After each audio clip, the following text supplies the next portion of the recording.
so many emotions for families today. But there is still a big question that people want answers to, and that is, of course, why?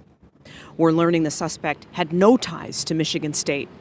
7 investigator Ross Jones spent the day outside that suspect's home getting answers. Glendon neighbors here tell us they knew the gunman's father well, but say he almost never talked about his son. Today we are learning more about his criminal history and the terror he inflicted. I guess I'm kind of lucky, that nothing happened here. Residents of this quiet Lansing street watched in disbelief last night as a gunman opened fire on the MSU campus. Hours later, they were stunned to learn the person responsible lived just across the street. It's kind of scary, so knowing he could have been here doing the same thing that he was doing out there, it's crazy. Anthony McCrae did not have a lengthy criminal history, but it should have prevented him from ever having a gun.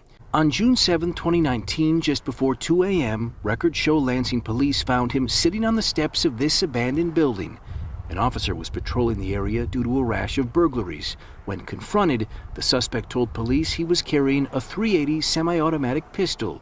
It was loaded, officers found, and there was another magazine in his pocket.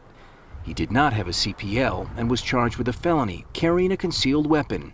It would later be pled down to a misdemeanor, and he served 18 months on probation. The shooter's criminal history in Michigan is otherwise unremarkable, but police did uncover evidence of threats made in another state. In the gunman's pocket last night, officers found a note. On it were threats to 2 schools in Ewing, New Jersey, where the shooter used to live. Out of an abundance of caution, the district did not hold classes today, but said there is no evidence of a threat. Ewing police said McCrae had a history of mental health problems. Neighbors said the gunman's father, Mike, seldom talked about his son. Mike mentioned him only maybe once or twice in the last 5 years, and it was never any mention of any mental health problems. Just, everyday struggles like a young man does have sometimes.